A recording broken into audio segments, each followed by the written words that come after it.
esse já começou a chegar aqui um número, né, de alunos aqui. Eu vou, né, para os alunos que já viu lá no grupo, eu já justifiquei, assim, já comentei, né, porque eu chamei o professor Alexandre para aqui.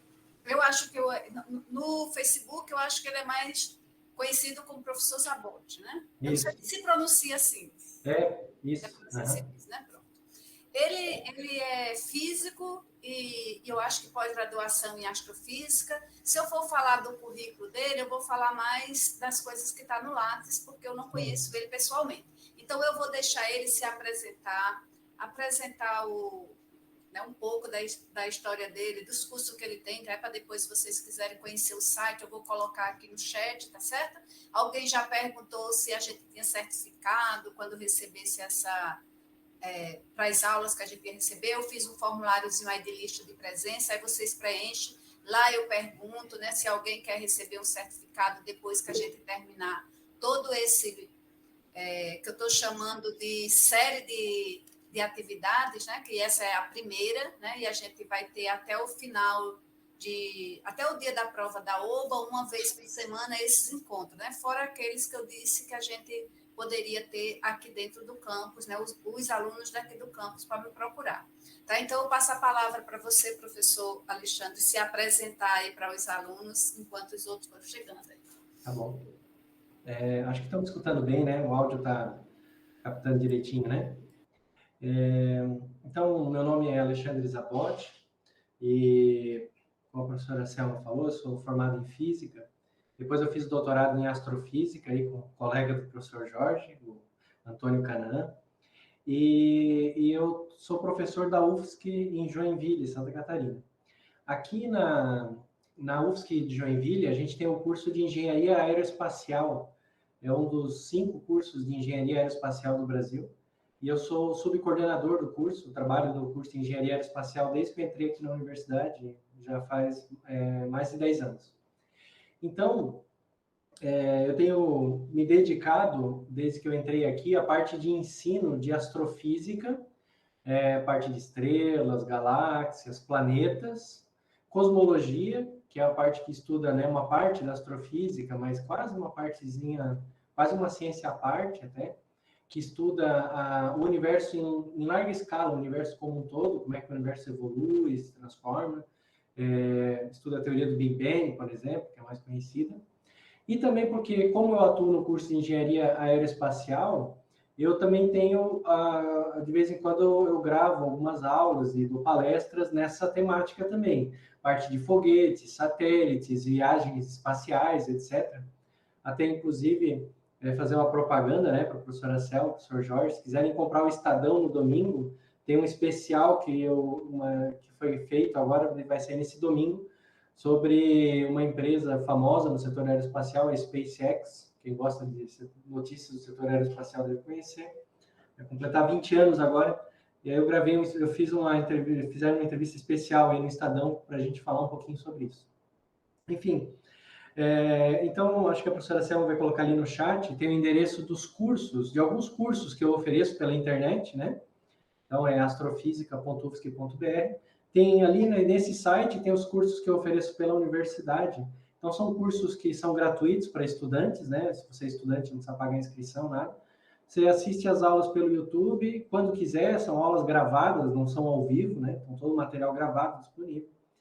E depois que você assistir as aulas, você pode fazer provas na universidade, na UFSC, também tudo online, pelo sistema Moodle. Provavelmente vocês usam aí também o Moodle.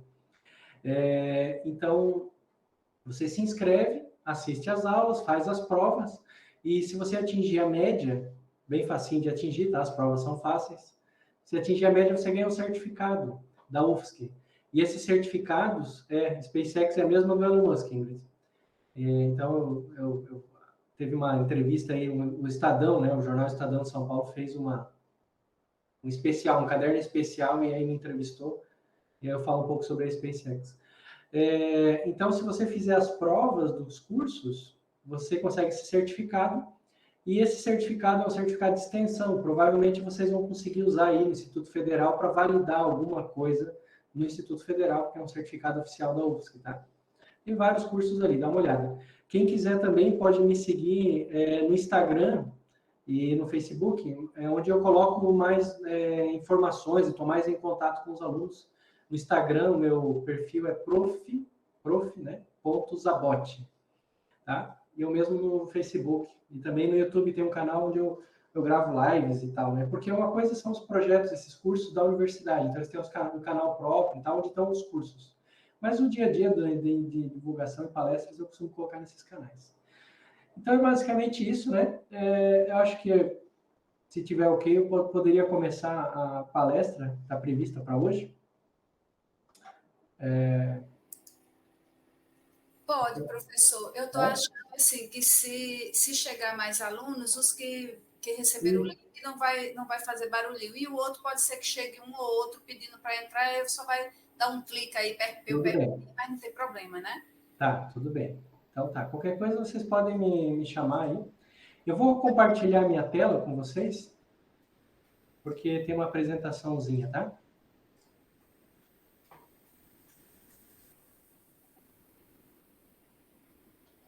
Então vamos lá. Já está compartilhando, né?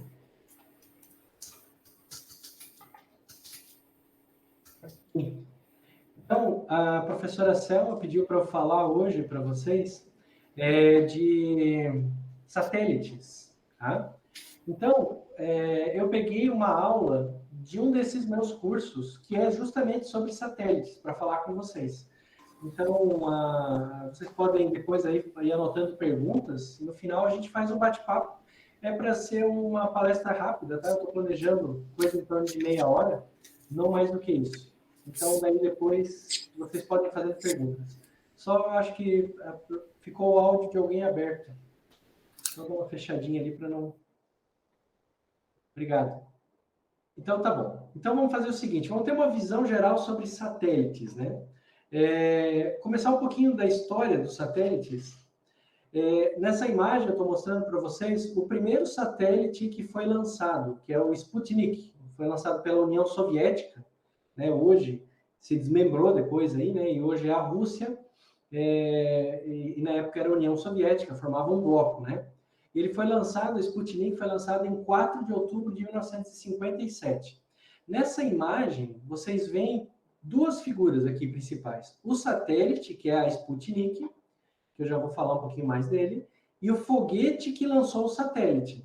Porque você tem o satélite que vai ficar em órbita da Terra, girando na Terra, é esse aqui, mas para jogar o satélite, para lançar o satélite para o espaço, você precisa de um foguete, né? Você não consegue só colocar o satélite, precisa levar ele até lá em cima. Então, aqui está o foguete. Para comparar o tamanho de uma coisa com a outra, eu coloquei um homenzinho aqui, um boneco de um homenzinho, né? Então, você vê que o Sputnik era mais ou menos do tamanho de uma pessoa, né? E já o foguete é bem maior, né? Quando a gente faz o lançamento, o satélite fica aqui em cima, nessa partezinha que está em cinza, que chama coifa. Ele vai lá em cima, na ponta do foguete. Aqui para baixo, essa parte verde, é tudo combustível e dispositivos elétricos e mecânicos do foguete. E aqui embaixo, em cinza, ficam os motores do foguete, tá? Que fazem a ignição. Esse foguete aqui era um foguete, se eu não estou enganado, de estágio único, então ele só tinha essa bateria de motores. Tem foguetes que podem se separando, né? Tem vários estágios, aí tem mais baterias e motores, tá? O fato é que, quando os soviéticos lançaram a Sputnik, o mundo inteiro ficou surpreso, especialmente os Estados Unidos, porque já há mais ou menos 20 anos os Estados Unidos vinham se preparando para fazer um lançamento desse, mas com uma velocidade que o orçamento deles permitia, etc.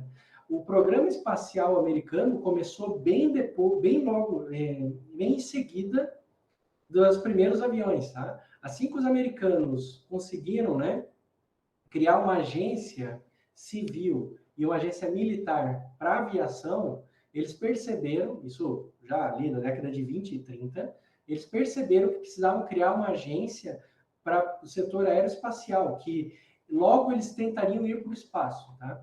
E assim fizeram também os soviéticos. Então, no mundo inteiro, né, se esperava que os americanos fossem os primeiros, mas eles foram pegos de surpresa pelos soviéticos, tá? Você vê que a Sputnik, ela tem umas anteninhas aqui. Ela era um satélite de teste, ela não fazia muita coisa no espaço, tá? ela basicamente o objetivo dela era eles conseguirem colocar ela em órbita e ela ficar um tempo em órbita. E para saber que ela estava em órbita, porque ela era do tamanho de uma pessoa, a gente não consegue ver isso no espaço, muito pequenininho para ser visto aqui da Terra. Para saber que ela estava em órbita, ela tinha essas antenas, ela ficava emitindo uns bips, pequenos bips, que a gente conseguia sintonizar aqui na Terra em rádio. Tanto é que a Sputnik foi sintonizada, em várias universidades do mundo todo, que receberam dos soviéticos, né, para mostrar o feito, né, receberam as frequências que ela iria trabalhar. Inclusive no Brasil, teve um professor da Unicamp, me foge o nome agora, que ele tinha uma antena de rádio que operava naquela frequência e ele conseguiu captar também os bips aí da Sputnik para confirmar que ela estava em órbita, né? No período que os soviéticos diziam. Então, toda vez que ela passava em cima do Brasil, ele detectava os sinais dela. Enfim. E os russos, eles estavam, na verdade, bem mais preparados até do que o mundo previa. Porque não demorou muito, um mês mais tarde só, eles não só lançaram um satélite, um objeto para o espaço, como esse objeto já era capaz de levar um ser vivo. Esse teste, né, foi a cadelinha Laika, esse teste não tinha como objetivo mostrar que eles eram capazes de manter um ser vivo no espaço. Tá? Infelizmente, né, para a cadelinha Laika, o objetivo desse teste era testar como as funções vitais de um ser vivo se desenvolviam no espaço. Então, a cadelinha morreu lá no espaço depois, ela não teve condição de sobreviver, né? Porque eles nem conseguiram proteger ela de verdade para isso aí. Tá? Mas puderam fazer uma série de estudos, porque eles já planejavam logo poder mandar seres humanos para o espaço também. Tá? O que é interessante é que nesse segundo lançamento, o conjunto que eles mandaram pesava 500 quilos a mais do que Sputnik. No setor aeroespacial, o peso ou a massa que você lança para o espaço é crucial. Tá? Quanto mais massa você precisa lançar para o espaço, maior tem que ser a potência do seu foguete. Tá? E o crescimento é enorme, é desproporcional. Se você aumenta um pouco a massa, você já precisa de um foguete muito grande. Então, se o mundo inteiro ficou surpreso com a Sputnik, quando eles lançaram a Sputnik 2, todo mundo caiu o queixo. Tá? Os Estados Unidos não estavam muito atrás nessa corrida espacial. Então, você pode colocar que, final da década de 50, foi aberta oficialmente a corrida espacial. Na verdade, como eu disse para vocês, ela já tinha começado antes, pelo menos 20 anos antes, com a criação das agências espaciais, né, americana e soviética, tá? Mas era uma corrida que ainda o pessoal, digamos, estava se aquecendo, né? Não estava aparecendo muito. Com o lançamento da Sputnik, virou guerra aberta essa corrida espacial. Então, olha, agora vamos sair, tá? Então, lembra das datas? Outubro de 57, os soviéticos lançaram a Sputnik 1.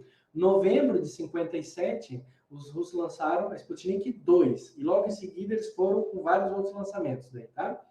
Os americanos já estavam prontos para o lançamento deles, que estava todo o equipamento preparado, mas eles estavam ainda fazendo testes e tal. Eles, de fato, deram uma acelerada e lançaram antes, para não perder demais a corrida.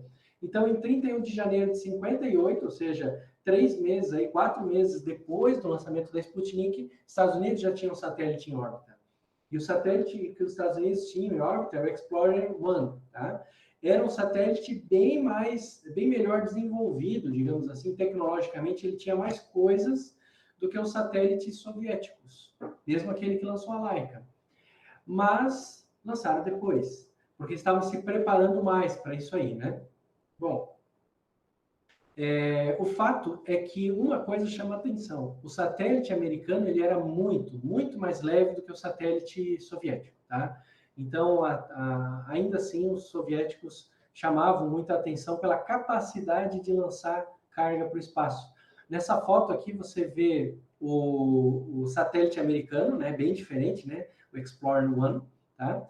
E do lado do Explorer 1, o foguete, uma réplica, na verdade, do foguete que lançou ele, que é o Júpiter C. Esse Júpiter C, na verdade, era uma bomba, um míssil de guerra adaptado para colocar em órbita o satélite que estava encaixadinho aqui em cima, tá? Aqui nesse foguete, nessa imagem, a gente tem 3 figuras muito importantes, tá? Dentro do setor aeroespacial, vale a pena citar. O Pickering é um engenheiro importante, administrador da agência espacial, mas talvez vocês não tenham ouvido falar. Agora, esse cara do meio aqui, ó, é o James Van Allen. Talvez vocês já tenham ouvido falar do cinturão de Van Allen, que é um cinturão de partículas, prótons e elétrons, carregadas em torno da Terra. É um cinturão com muita partícula, que se passar pessoas ou equipamentos ali dentro, podem ser danificados se não tiver proteção. Tá? Essas partículas são muito perigosas quando estão assim expostas, né? Então, o Van Allen era um astrofísico, um físico, né? Que participou da criação dos equipamentos científicos que foram a bordo da Explorer 1. E o Van Allen, ele, com esses equipamentos, foi a pessoa que descobriu esse cinturão. Ninguém sabia que existia esse cinturão de partículas carregadas. O Van Allen, por causa da Explorer 1 e outros satélites que eles lançaram, foi a pessoa que descobriu isso, tá? Então ficou conhecido com o nome dele. Aqui do lado dele tem uma outra figura muito importante na história do setor aeroespacial, o Wernher von Braun. O von Braun é um alemão, tá? Que foi trazido pelos Estados Unidos da Alemanha no final da Segunda Guerra Mundial. Na Segunda Guerra Mundial, vocês vão lembrar lá, em 1945 aproximadamente, a Alemanha se juntou com a Itália, Japão, né? Para lutar contra vários países da Europa e os Estados Unidos. O Von Braun era uma figura central no governo alemão, lá para o governo alemão. Ele era o cientista-chefe dos mísseis alemães, os V2. Eram mísseis terríveis, tá? Que todo mundo tinha medo deles. Então, o Von Braun era um cientista, talvez a gente possa chamar um dos primeiros engenheiros aeroespaciais, que desenvolveu mísseis para os alemães. Ele desenvolveu os mísseis porque o objetivo dele era estudar esses objetos e tal, os alemães aproveitaram o trabalho dele. Ele recebeu todo tipo de indulto possível dos americanos para ir para os Estados Unidos e trabalhar no projeto espacial americano. Então, o Von Braun, ele não trabalhou no satélite, mas se não fosse o Von Braun, eles não teriam adaptado o Júpiter, né, um míssil balístico para intercontinental, para lançar o satélite. E o Von Braun trabalhou no projeto dos americanos até o final da vida. O Von Braun é a pessoa responsável por ter mandado o homem à Lua. Porque se não fosse o Von Braun, eles nunca teriam conseguido construir o Saturno V, que é o maior foguete já construído pelo homem até hoje. Tá? Foi o Von Braun quem construiu esse foguete, o Saturno V. Então, do ponto de vista da história de satélites, lançamentos, etc., Von Braun, uma figura central, tá? Existem outras pessoas, eu estou citando ele porque ele está aqui nessa imagem e é uma pessoa muito importante, tá? Aqui você pode ver o tamanho desse satélite. A gente já evoluiu muito hoje em capacidade. Eu vou passar um filmezinho aqui com os tamanhos dos satélites que a gente já lançou, tá?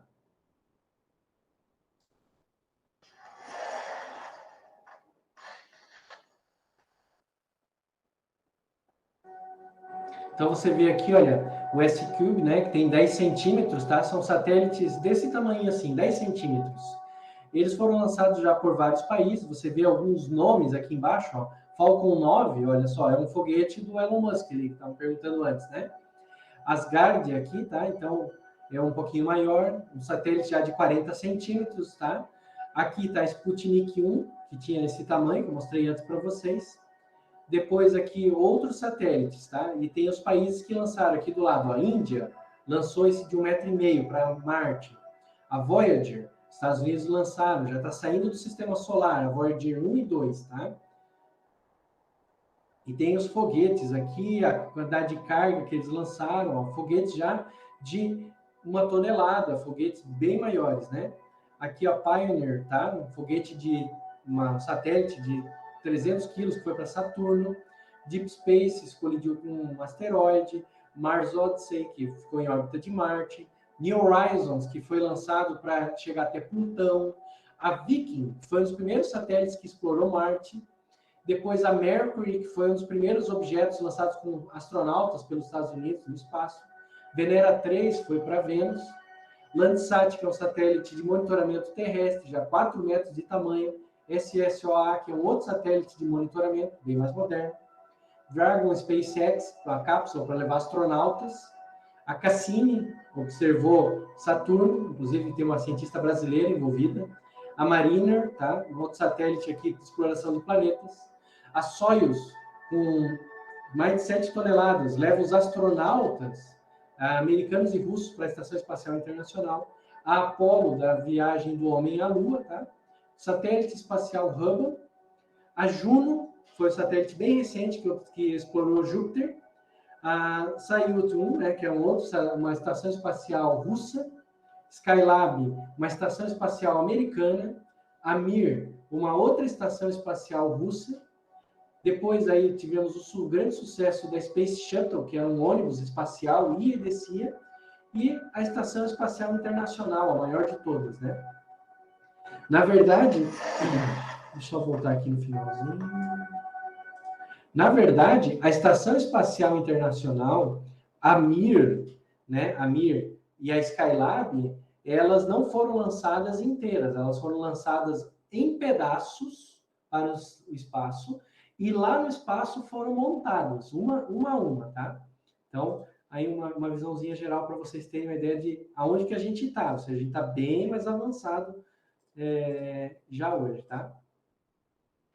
Como é que funciona um satélite? Então, eu falei um pouquinho da história dos satélites para vocês e tal, mas o que é um satélite do ponto de vista estrutural, da engenharia? Como é que a gente constrói um negócio desse?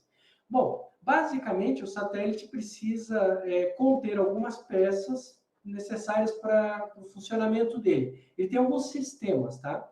O primeiro sistema, um dos mais importantes do satélite, é um sistema de energia. Geralmente, os satélites usam energia solar, porque a energia solar é a energia mais barata e mais segura de se obter no espaço, tá?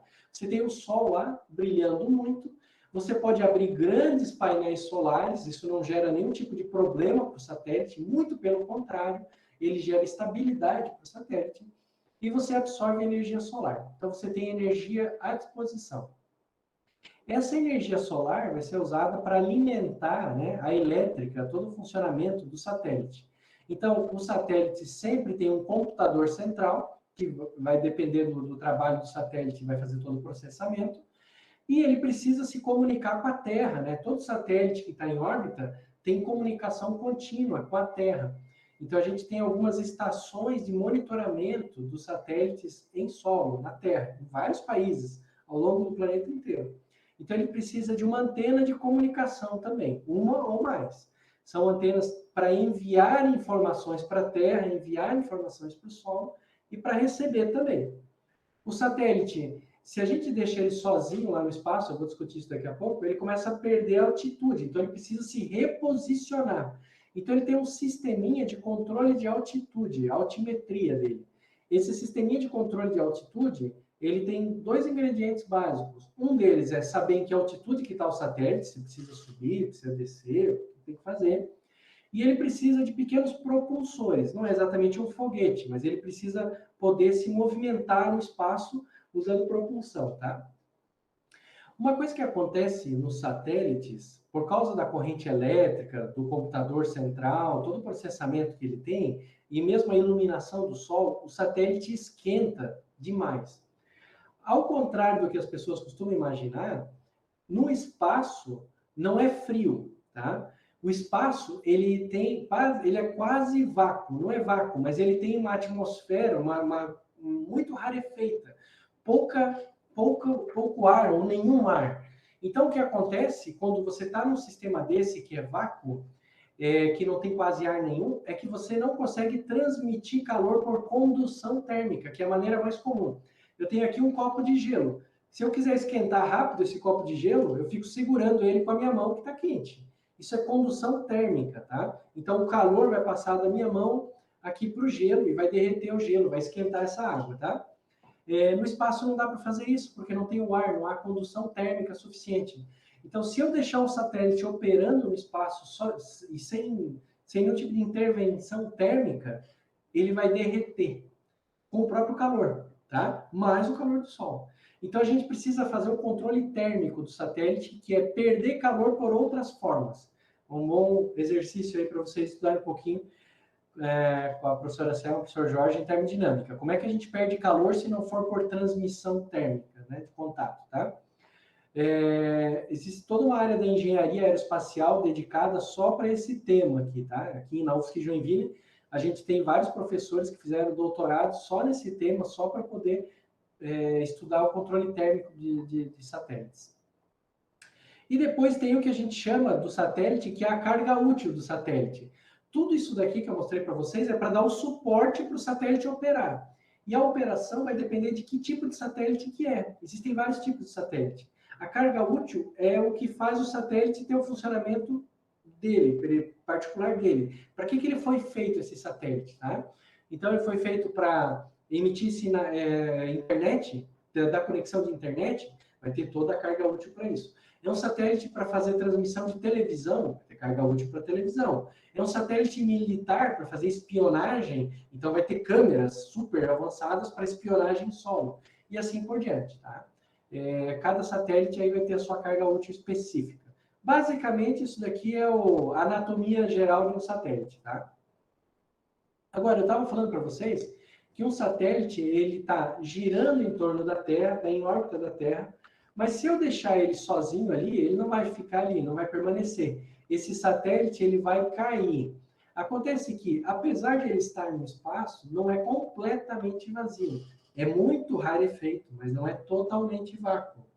Então, com o tempo, ele vai perdendo energia por causa do arrasto que tem com essa atmosfera muito rarefeita. Ele vai perdendo energia e ele cai. Então, a gente precisa fazer manobras com o satélite, tá? Constantemente, os satélites fazem manobras orbitais de reposicionamento. Ele também pode mudar de órbita, se for necessário. Enfim, pode fazer bastante coisa. Pode desviar de detritos, que eu vou falar daqui para frente, lixos espaciais, por várias razões. Como é que ele faz essas manobras? Basicamente é o seguinte, no cenário ideal, o satélite estaria girando em torno da Terra constantemente, sem cair nem ir para fora, tá? Se a gente freia o satélite, então se ele faz uma propulsão no sentido contrário do movimento, para frear, o satélite diminui a sua altitude, então ele desce um pouco. Se o satélite faz uma propulsão no sentido do seu movimento, para acelerar o seu movimento, então ele acelera um pouco e sobe um pouco na órbita, tá? Essas mudanças, essas manobras orbitais são bem calculadas pela engenharia, através da teoria da gravitação mesmo de Newton. A gente pode usar, tá? Se eu der um impulso a mais de energia no satélite, como é que fica a órbita dele, tá? Então, constantemente, as estações de solo que ficam monitorando os satélites, né? Elas mandam ele fazer uma manobra orbital. Aqui, ó, uma propulsãozinha, um foguinho aqui embaixo, né? Para fazer essas manobras orbitais. O tempo inteiro eles estão fazendo manobras. Quando eles param, depois de um tempo eles vão cair. Agora, os satélites não ficam todos no mesmo lugar no espaço. Existem vários tipos de órbitas, tá? Então, existem as órbitas que nós chamamos órbitas baixas, que são órbitas que vão de 180 quilômetros até 2.000 quilômetros acima do solo. Então, lembra que a Terra tem 6.500 quilômetros de raio, tá? Então, até 2.000 quilômetros, eles ainda estão mais ou menos nessa proporção. Aqui está o planeta Terra, tá? Eles estão aqui. E a gente chama de órbita baixa. São satélites que estão órbita baixa, ou seja, não é muito alta. Esses satélites são mais fáceis de serem lançados para o espaço. Quanto mais longe do planeta você quer lançar o satélite, mais energia você precisa para fazer isso. Órbita baixa é um satélite barato. Você não precisa muita energia para colocar um satélite em 180 km de altitude. Mas, ao mesmo tempo, se você colocar ele em 180 km de altitude, vai ter bastante arrasto da atmosfera. Tem muito resto de atmosfera ainda ali. Ele cai bastante, tá? Aliás, eu não falei, mas o espaço e a atmosfera... A diferença entre o que a gente chama de atmosfera terrestre e começo do espaço acontece aproximadamente a 100 km de altitude, numa linha que a gente chama de linha de von Karman, tá? Então, na linha de von Karman, a gente começa o espaço sideral mesmo, tá? Antes da linha de von Karman, é sempre a atmosfera, onde os aviões voam. Aviões comerciais, vocês vão lembrar, voam entre 10 e 15 quilômetros de altitude. Aviões militares podem voar mais do que isso, 30, 50 quilômetros de altitude. São aviões militares, tá? E os satélites acima de 100 quilômetros. Existem, né, aqui tem alguma coisa, existem vários satélites importantes nessa altitude. A Sputnik foi lançada bem baixinho no começo, depois a Estação Espacial Internacional, onde ficam os astronautas em geral, 340 quilômetros, e o Telescópio Espacial Hubble, a quase 600. Depois das órbitas baixas, vem as órbitas médias, que vão de 2.000 quilômetros até quase 36.000 quilômetros, tá? Importante, o GPS, esse que a gente usa para fazer mapeamento, para se deslocar no Google Maps, essas coisas, né? O sistema de posicionamento global, né? Ele está a 20.350 quilômetros de altitude, tá? Então, ele está bem longe. O GPS, o sistema de posicionamento global, a gente chama de uma constelação de satélites. Não é um satélite, mas são vários satélites em torno da Terra, cada um monitorando uma posição da Terra e dando posicionamento para a gente. E existem ainda as órbitas médias, que são bem mais altas, tá? Elas vão até a região do que nós chamamos de órbitas geossíncronas, que eu vou mostrar daqui a pouquinho para vocês. Então, a gente pode colocar satélites em órbitas bem mais distantes.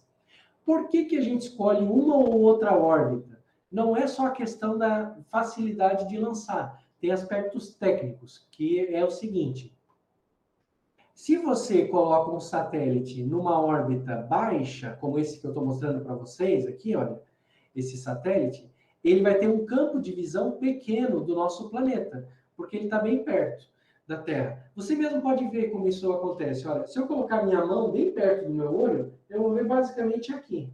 Se eu afasto a minha mão, eu já consigo ver ela inteira. Então, se eu quiser ter uma visão maior do nosso planeta, eu vou colocar o satélite bem distante da Terra, tá? E eu vou ter um campo de visão bem grande, tá? Só que para colocar ele distante tem outros desafios. Muitas vezes, colocar distante e ter um campo de visão grande também não é bom. Porque, por exemplo, se eu quero um satélite para tirar fotos do solo, é mais interessante, às vezes, eu ter um satélite que faz fotos em alta resolução. Então, eu quero ele bem pertinho, para poder ver bastante detalhes. Então, eu vou colocar ele numa órbita mais baixa, né? Se eu quero um satélite para olhar o planeta, ter um estudo mais amplo do planeta, uma órbita longa, tá? Então, campo de visão. Uma outra coisa que influencia bastante a decisão da distância que eu vou colocar é a seguinte: cada órbita tem um tempo de giro em torno do planeta. A gente não consegue mudar isso. Se eu coloco um satélite a 500 quilômetros de altitude, tá? Esse satélite ele vai dar uma volta em torno da Terra a mais ou menos 1h30. E eu não consigo fazer ele dar uma volta mais rápido do que isso nessa altitude. É só nesse tempo. A altitude e o tempo da órbita estão totalmente relacionados, tá? Pela lei de Kepler. A terceira lei de Kepler, quem quiser entender um pouquinho mais detalhes disso, tá? Se eu coloco um satélite bem perto da Terra, ele gira rápido. Se eu coloco longe, ele gira mais devagar. Aqui eu trouxe alguns números, olha só. A Estação Espacial Internacional, ela está mais ou menos, como eu falei para vocês aqui, ó, a 350 quilômetros. Ela leva 1h30 para dar uma volta na Terra. Então, os astronautas, a cada 1h30, dão uma volta na Terra. Ela dá 16 voltas por dia na Terra, tá? Se eu colocar o GPS está a mais de 20.000 quilômetros, ele dá uma volta na Terra a cada 12 horas. Então, ele dá 2 voltas na Terra por dia. Se eu colocar o satélite no dobro da distância do GPS, ele vai dar uma volta na Terra a cada 24 horas. É a posição geossíncrona. Olha só o que eu falei. Uma volta na Terra a cada 24 horas. Mas quem que dá uma volta a cada 24 horas também? A própria Terra. É o tempo de rotação do nosso planeta, lembra? Então, olha só que interessante. O satélite vai girar junto com o planeta, na mesma velocidade do planeta. Acontece uma coisa muito incrível. Quando você tem um satélite geossíncrono, se você olha e acha ele no espaço, ele vai ficar para sempre naquela posição. Então, você vê ele parado. Por quê? Não é que ele está parado, é que você e ele estão girando junto. A gente está girando na mesma velocidade dele. Só que a impressão que a gente tem é que ele está parado no céu. Vocês já perceberam que quando você contrata um serviço de televisão por satélite, o técnico vem e pega a anteninha que ele bota em cima da sua casa e aponta para uma direção do céu? A direção do céu que o técnico aponta é para o satélite. Então, o satélite está sempre na direção da anteninha, sempre na posição da anteninha, o tempo todo, transmitindo o sinal de televisão. Então, olha só, a transmissora da televisão está lá na Europa, ela manda o sinal para o satélite, que manda para a sua casa. E a sua casa vai o tempo inteiro receber sinal desse satélite. É assim que funcionam os satélites de televisão em geral. A maior parte deles está em órbita geossíncrona, ou seja, sincronizado com a Terra, tá?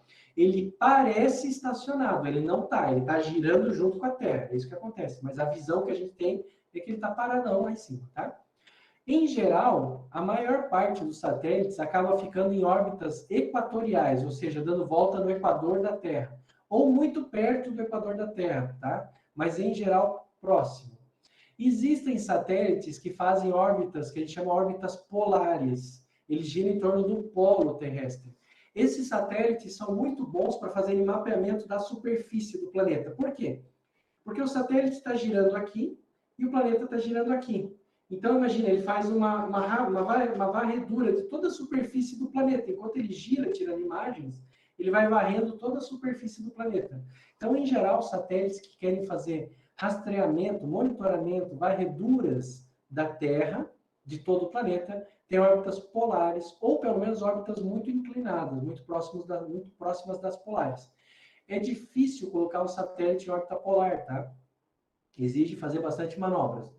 Por quê? Porque, em geral, os satélites são lançados na direção do movimento da Terra. Então, a gente lança ele para aproveitar a velocidade da Terra. Isso economiza combustível. Então, lançar um satélite na linha do Equador é a melhor coisa, porque ele ganha um impulso da velocidade da Terra, né, e permanece ali em órbita. Se eu quiser trocar ele de posição, eu preciso gastar muito combustível com essas manobras orbitais. Só para vocês terem ideia, então, aqui umas estatísticas, elas estão defasadas, é difícil de conseguir números precisos para isso aqui, tá? Mas eu trouxe estatísticas de 2019, mudou um pouquinho de lá para cá, claro, mas não muita coisa. Ó, a maior parte dos satélites são satélites de comunicação. É o que dá dinheiro, né? Você paga quanto para ter internet? Paga caro, né? Quanto que você paga pelo seu plano de telefonia para ter internet 4G e tal? Essa internet 4G, todas essas coisas dependem de comunicação de satélites. Não é que o teu celular está conectado com satélite, ele está com celulares, ele está com antenas terrestres. Mas a comunicação global precisa dos satélites. A sua empresa de telefonia paga para uma empresa de comunicação para usar o satélite dela, para fazer transmissão de uma parte dos dados por satélite. Tá? Então, a comunicação envolve televisão também, é a parte que é a maior parte dos satélites, onde está boa parte da grana nesse setor. Outra parte que tem muita grana nesse setor é o sensoriamento remoto. Boa parte, né, digamos, dá para dizer quase 40% dos satélites é comunicação, outros 40% é sensoriamento remoto. Sensoriamento remoto é o quê?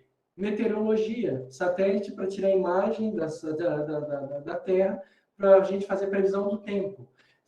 Também monitoramento de solo, a gente monitorar queimadas, monitorar desmatamentos, monitorar movimentos do mar, monitorar uma série de coisas. Tudo isso é sensoriamento remoto. Isso dá dinheiro? Muito dinheiro.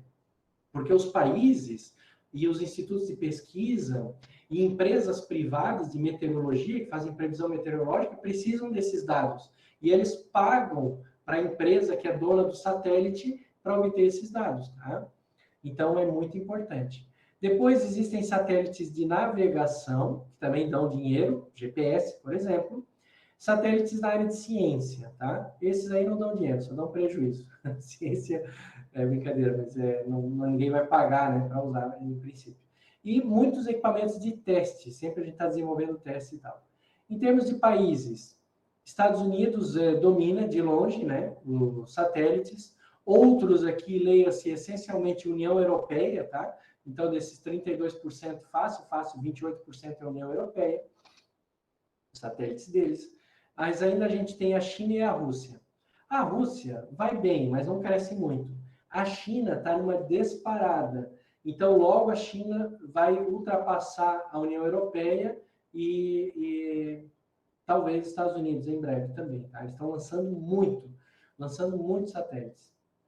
Aqui tem um orçamento, ó, a indústria de satélites movimentou em torno de 360 bilhões de dólares em 2019. Com certeza esse número aumentou bastante em 2022, tá? Com certeza. É uma indústria que tem crescido exponencialmente, porque principalmente mais necessidade de comunicação. A gente precisa se comunicar, mais necessidade de navegação e mais necessidade de monitoramento. Cada vez mais os países investem mais em monitoramento, tá? Então, são os 3 filões que dão dinheiro, tem crescido muito. Então, a indústria de satélite cresce muito. A indústria de satélite não é só o satélite em si. A indústria de satélite são os foguetes. A indústria de satélite são empresas que fazem serviços, né, para as empresas de satélite. São as partes de comunicação, de som, você precisa de centrais para receber e mandar dados. A indústria de satélite é um monte de coisa, tá? Aqui é um exemplo de monitoramento remoto. O Google Maps, né, faz fotos, vocês já viram vários desses mapinhas aqui. Já indo para o final, uma questão que sempre perguntam é o lixo espacial. Porque nesse número de satélites aqui, olha só, isso aqui é o total de satélites já lançados em 2019, chegando quase 9 mil. Desses, 5 mil ainda estavam em órbita, tá? Em 1957 estavam funcionando só. Então, mais da metade não funcionava. Já tinha deixado de funcionar, era obsoleto, mas ainda estava em órbita. Fazendo o que lá em órbita? Virou lixo. Está lá no espaço, mas não funciona. E pior, não dá nem para ter contato com eles. Muitos deles já perderam contato com a gente. Então, eles estão lá jogados na órbita terrestre, tá? Orbitando. Mas vocês vão lembrar, eu não falei que eles iam cair? Eles caem. Eles caem. E esse é o problema. Muitos dos satélites antigos caem descontroladamente. E podem, no processo de queda, que é um processo demorado, pode levar vários anos, tá? Eles podem colidir com outros satélites que também estão sem controle. Então, eles estão ocupando o espaço, né? E são um perigo para a gente, tá? 73% deles estão em órbitas baixas, é mais fácil, né? A maior parte está lá. Eles têm velocidades altíssimas, mais de 30 mil quilômetros por segundo, tá? E é comum a gente ter aproximações de poucos quilômetros entre eles diariamente, tá? Aqui tem uma pequena estatística, ó, mais de 21 mil objetos têm tamanho de até 10 centímetros. É uma chave de fenda, tá? 500 mil objetos são menores que isso, uma porca, um parafusinho de 1 centímetro. Tá? E existem milhões, literalmente milhões de objetos com menos de 1 centímetro, que são muito perigosos por causa da velocidade deles. Eles podem atingir um satélite e utilizar um satélite. Tá? De tempos em tempos pode haver uma colisão, que piora isso daqui, esses objetos se destroçam. E tem um filme para indicar para vocês, quem quiser ver, é o filme Gravidade. O filme Gravidade, ele fala de um efeito chamado Síndrome de Kessler. Kessler era um cientista espacial que, em 1978, percebeu que se a gente tiver muito lixo no espaço e começar a ter colisão entre eles, esses objetos vão se esmigalhar e o número de lixo, de pedaços no espaço, vai crescer exponencialmente. E a gente pode ter um fenômeno que é o espaço ficar inteiro dominado por objetos. E a gente ter uma devastação total naquelas órbitas e nada ficar inteiro, tá? É como se fosse um efeito em cadeia. É um efeito em cadeia. Você quebra um que se parte em 2, 3, que atinge outros 3, que se quebram em 3, viram 9, que atingem outros 9, que se quebram em 3, viram 27, e é um exponencial, tá? Então, você literalmente pulveriza tudo que tiver no espaço, tá? É um tiroteio, uma loucura. Então, foi feito um filme bem legal com o George Clooney e a Sandra Bullock, tá? Chama Gravidade e explora a síndrome de Kessler, tá? Vale a pena ver o filme, eu gostei bastante. Muito, muito bom tecnicamente, tá? A parte do setor aeroespacial e tal, eles capricharam bastante. E é isso, gente. Eu vou fazer o seguinte, eu vou abrir para perguntas agora, tá? Quem quiser, então. Eu não estou te escutando, professora. Tem que abrir o seu áudio. Pronto, eu acho que agora está no... Sim. Já agradecemos pela apresentação. Eu já tenho aqui no chat pergunta de 3 alunos, eu vou fazer na ordem que foram feitas as perguntas. Maria Clara Aí ela pergunta: então, a velocidade do satélite depende de sua distância à superfície terrestre? Ela está perguntando se é isso mesmo. Isso mesmo, Maria Clara. Dependendo da distância, para cada distância, o satélite vai ter uma velocidade diferente. Essa velocidade ela é dada pela lei de Kepler, pela terceira lei de Kepler, tá? Então, a gente não consegue mexer nisso, dessa velocidade. Se a gente quiser que ele tenha velocidade maior ou menor, precisa mudar a altitude dele. Ó, Maria Clara está agradecendo. Bom, eu pedi para Jorge fazer aí, Jorge, eu acho que... Bom, Jackson Rodrigues também, ele é do IFA, eu acho que Campos do Jequié. Ele pergunta: como um satélite é levado para lugares muito distantes, como, por exemplo, outros planetas, se foguete ainda não pode chegar lá? Existe algum tipo de gravidade que os impulsiona? Uhum. Então, na verdade, a gente usa foguetes mesmo, tá? O que acontece é que a gente não vai usar... A gente faz um lançamento em vários estágios. Então, a gente pega um foguete grandão e ele, na verdade, eles são vários foguetes, um encaixado no outro. Então, um foguete grandão, o satélite está lá na ponta. O foguete grandão, ele sobe, daí ele desacopla um pedaço, quando chega a uma certa altitude, acaba o combustível, e ele segue com o pedaço que sobrou. E ele anda sobe mais um trecho. Depois ele desacopla esse segundo pedaço, em geral é assim, 3 estágios para uma viagem interplanetária.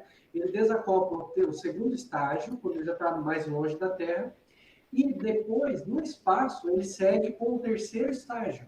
É que no espaço você já não tem mais o ar, né? Você só precisa vencer a atração gravitacional da Terra. Então é bem mais fácil, gasta muito menos combustível. Então você vai viajar até aquele outro corpo. Por exemplo, a viagem do homem à Lua foi assim. A gente tinha um satélite que chamava Saturno V. O Saturno V tinha 3 estágios. Né?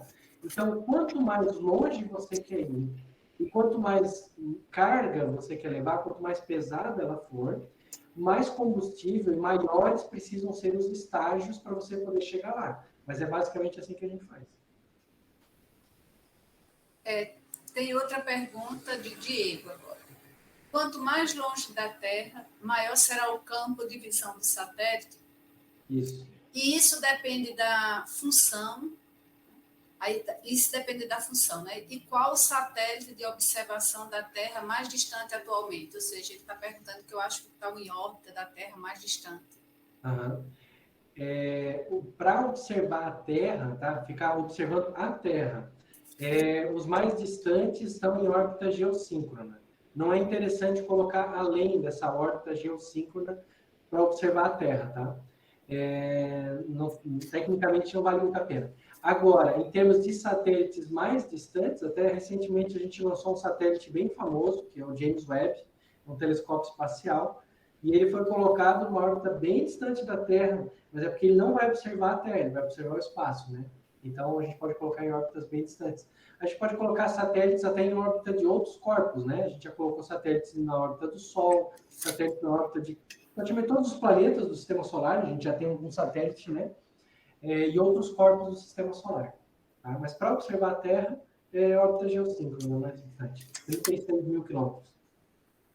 Muitos satélites aí, ou seja... Não, hoje a gente está... Uma coisa que mudou no começo da era espacial para agora é o tamanho dos satélites, né? A como é que eu falo essa palavra? São menores, miniaturização, né? Enfim, fugiu a palavra agora.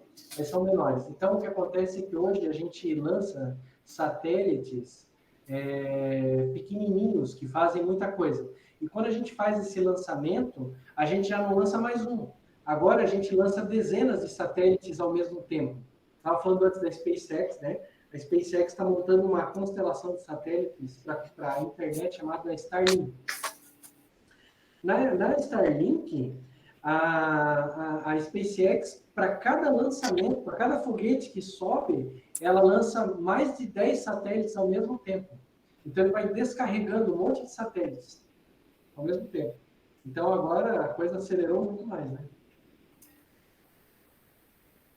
Deixa eu olhar se alguém mais perguntou aqui, não perguntou. Bom, Kelly, você quer abrir o microfone, que eu me perdi. Eu acho que ela deveria estar continuando com a resposta da outra pergunta.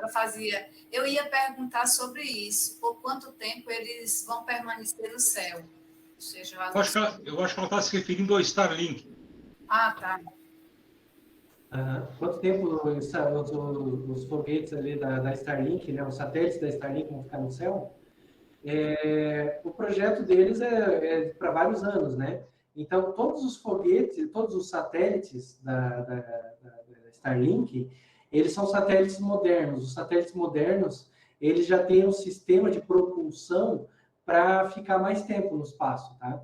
Então, cada satélitezinho Starlink, porque é uma constelação, são milhares, né? Cada satélitezinho, ele tem o seu próprio sistema de propulsão para ficar no espaço. E ele tem também, isso é uma coisa que os satélites mais modernos têm, ele tem um sistema para deorbitar, ou seja, se ele ficar obsoleto, aconteceu outro dia no último lançamento deles. Eles lançaram, mas houve uma falha e essa falha danificou alguns satélites. Então eles nem entraram em operação, porque eles no lançamento falharam. Eles já foram deorbitados, ou seja, em vez de usar essa propulsão para ficar em órbita, usa a propulsão para cair. Então vai no sentido contrário para cair para o solo, para nem ficar lá. Oi, professor Alexandre. Oi, pode falar. Tem uma pergunta aqui anterior do Pedro Paulo Vasconcelos. Ele pergunta aqui, após vencer a atração gravitacional da Terra, os foguetes não precisam mais de propulsores? Eles simplesmente seguem seu caminho com a mesma velocidade? Quase isso, Pedro, porque quando eles vencem a atração gravitacional da Terra, eles ainda precisam vencer a atração do Sol, né? A gente está no sistema solar, então vamos pegar um exemplo de um satélite que foi para bem longe, satélite recente, a New Horizon. A New Horizon, ela é um satélite de observação planetária que foi lançado para observar Plutão, tá? Então chegou até Plutão, que né, não é um planeta, mas é um dos últimos corpos grandes aí do Sistema Solar. A New Horizon, então, quando ela foi lançada, ela primeiro saiu da órbita da Terra, venceu essa atração. Mas depois ela continuou sentindo a atração gravitacional do Sol, afinal ela está dentro do Sistema Solar. Então ela venceu só de um corpo. Então, assim, ela precisa de propulsão, mas muito menos, tá? Porque quanto mais distante ela está do Sol, menor é a força de atração. Então é bem menor a propulsão que ela precisa. Perfeito.